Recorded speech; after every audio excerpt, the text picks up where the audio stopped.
मी सहाय्यक पोलीस निरीक्षक Vilas Hazare, Dhoki police station. मी सर्व नागरिकांना आवाहन करतो की हे तेरणा डॅमवरून ओसंडून वाहणारं पाणलोट क्षेत्रामध्ये अतिरिक्त पाऊस झाल्यामुळे जे ओसंडून वाहणारं पाणी आहे ते पाणी पाहण्यासाठी इथं भरपूर नागरिक जमत आहेत।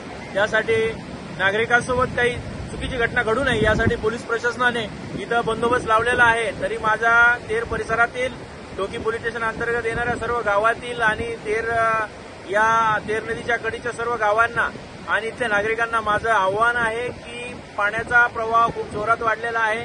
या तेरणा नदीच्या कॅचमेंट एरियामध्ये भरपूर प्रमाणात पाऊस झाल्यामुळे प्रचंड स्पीडनं पाणी वाहत आहे। कोणी पाण्यामध्ये उतरण्याचा, पाण्याशी खेळण्याचा कोणी हे करू नये की जेणेकरून तुम्ही कुठली जोखीम पत्कराल।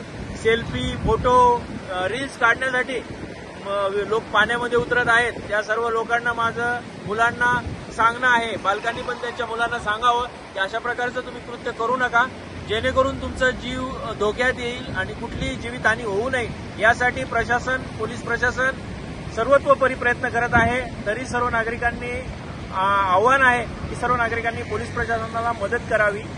जय हिंद।